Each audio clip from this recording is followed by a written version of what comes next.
guys, welcome to Coffeeshop Vibes. Today we're going to talk about blends, coffee blends, what you need to know, and if you stay to the end, I'll give you a hint on finding the best value for your money when it comes to buying coffee.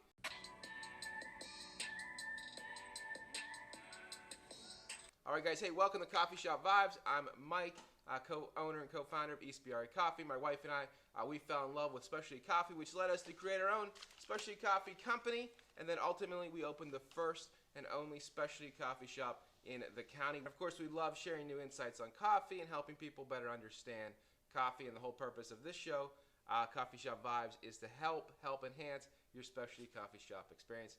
Thanks for watching. One of the things that we have got a lot of accolades for is our ability to blend coffees. Most of our coffees are blends, and they're rich, they're complex, they're savory, and we've got a lot of publicity because of our blending. And one of the things we've learned is how to complement flavors and blend coffees the proper way. So I'm going to dive into that. First off, I think the best way to explain what a blend is to explain what a blend isn't. It is not a single origin coffee, and a single origin coffee is a coffee that comes from a very specific farm or co-ops of farms around a coffee mill, and that would be your single origin coffee coming from a pretty narrow geographic or pretty small geographic footprint.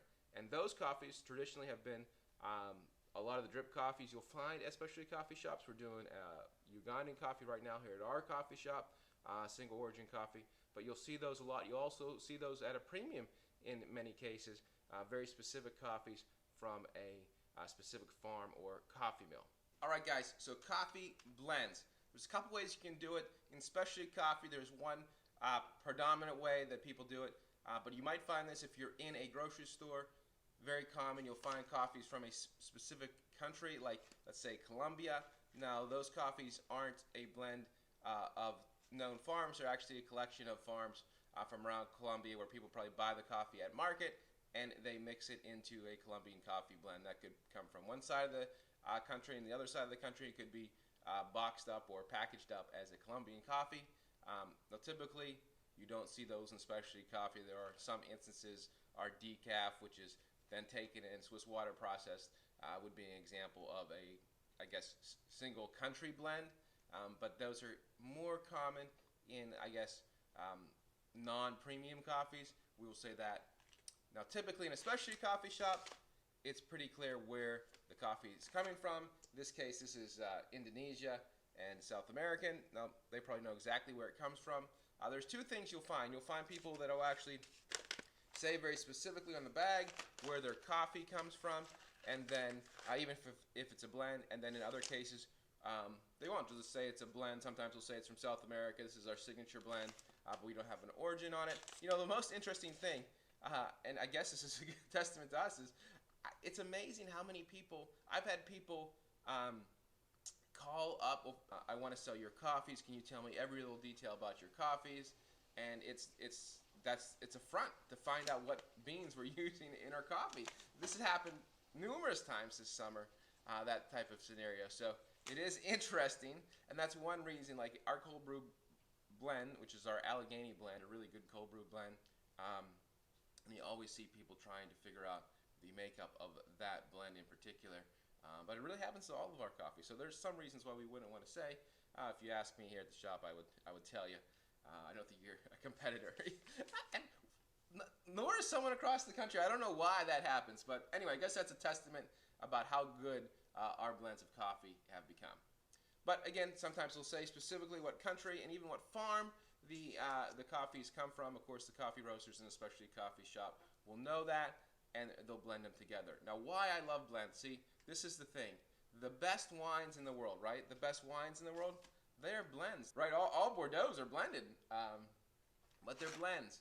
And in the coffee world, it's the thing has been to have these kind of, whoop, right there, single origins like this Ugandan, which is very distinctive in flavor, right? But what I find about coffee blends is they're complex, they have more body, and they last, and they flow. So if you know how to blend coffee right, if you're a coffee company that knows how to blend coffee right, a blend is going to appeal to a much bigger audience of people, and it's going to have much more complexity, It's not going to be a love or hate, which I find with a lot of single origins. We did a $60 a pound, very sweet aerobic coffee here, and it was, again, kind of a love or you hate it, right? So the blends, if done right, in my opinion, are the absolute cream of the crop when it comes to full-bodied, complex drinking coffees. And all espressos are almost always blends, right, to get that layers of complexity, some nuttiness to it, some sweetness to it. So typically any espresso will always be a blend. So that is coffee blends from a specialty coffee standpoint. Even any blend at your specialty coffee shop, if it's a true specialty coffee shop, they'll be able to tell you precisely the farms that it came from. 2 to 3 is typically the standard. Very rare I'll see a 4-bean blend. Sometimes for espresso you'll see that, but you're seeing typically like 75-25, 60-40, sometimes 50-50 mixes in a blend.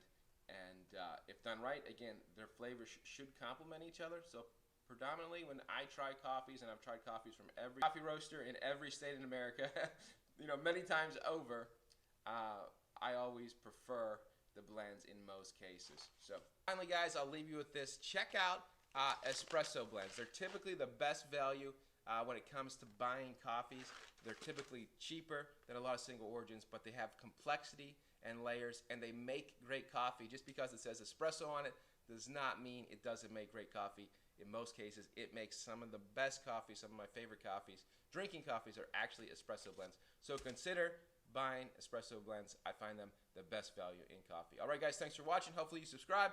We'll talk to you soon. See you on another edition of Coffee Shop Vibes.